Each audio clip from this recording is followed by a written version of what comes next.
You would think they'd appreciate a more assertive approach, considering that the new conservative darling is none other than Vladimir Putin. Last year, Pat Buchanan said Putin's headed straight for the Nobel Peace Prize.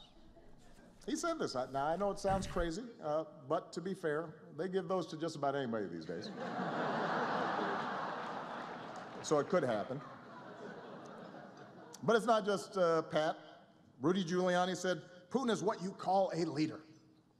Mike Huckabee and Sean Hannity keep talking about his bare chest, which is kind of weird. President Obama was comfortable using, and we were more than thrilled to be laughing at, jokes about Russian President Vladimir Putin at the White House Correspondents' Dinner this past May. After all, the fact Putin was at that moment of the dinner at the forefront of terrorizing an innocent country with militants, subterfuge, economic distress, and the threat of military action was more than enough reason to sit in the audience and laugh away with the president about this fop of a so-called freely elected leader. And let's not worry about what Russia has become under his so-called leadership, which any analyst with a brain the size of a Kardashian noodle will tell you is anything but that of a president, but that of a ruthless dictator who will be ecstatic to use and abuse his authority to plunder an entire nation for whatever he and his cronies can get his hands on. And no matter, this is Vladimir Putin, after all, who, despite any or all of his various political underpinnings, is someone we should spend more time mocking than fearing. This is no longer the USSR. This is the new and free Russia, led by a man who enjoys being the center of faux macho man attention. The scrutiny not only on Russia, but Vladimir Putin, who we think is kind of a bad actor, slippery, kind of like, you better keep your eye on this guy sort of guy. Well, he looks good without his shirt on. He does. You know, you gotta give a man credit for something. I worried about the hockey team, actually, because the hockey team, he really expected. Oh, there he is. Yeah, we're enjoying a moment here, if you don't mind, Meredith. I'm so sorry. There he is feeding his horse. Then he gets on and decides to ride. Yeah, he's fishing. I mean, come on. Yeah, that's it. That's his dog. Am I wrong or am I right?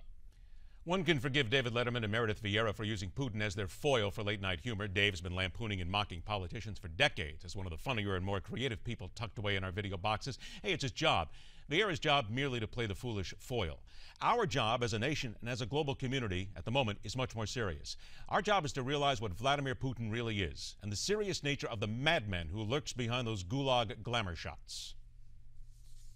What we do know is that it looks like the plane was shot down by some kind of missile. The question is who fired that missile. There are three suspects, obviously. Ukrainians, the Russians, or the separatist rebels. We didn't think the rebels had anti-aircraft missiles capable of reaching that altitude of about 10,000 meters. It is worth noting that the pro-Russian rebels in eastern Ukraine, so they've shot down quite a few transport planes, quite a few Ukrainian jets. All of those are flying at a much lower altitude than this. The Ukrainian Secret Service, the SBU, released what they said was an intercepted recording of rebel commanders discussing the fact that they'd shot down a civilian airliner. This is not just a jab at the president for treating Putin with silk gloves. This needs to be taken for what it is, a reality check. There are almost 300 families today who are grieving, those who kissed their loved ones goodbye, expected to see them again, who waited on the other end of a long airplane ride to see those they hadn't seen in many years.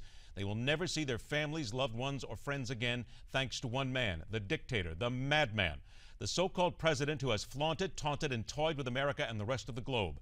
The former KGB official in what was once the Union of Soviet Socialist Republics, the most oppressive and human-crushing government the world has ever known. The man who set this all in motion, who made it happen, and who was allowed to laugh and preen his way into greater power and money by America and other weak-willed nations around the world, who see nothing wrong at all in working and seeking to cooperate with, at the end of the day, a killer. Go ahead. Have another good laugh. And that's telling it like it is. Next hour, African Americans learn to cooperate with, at the end of the day, a killer. Go ahead.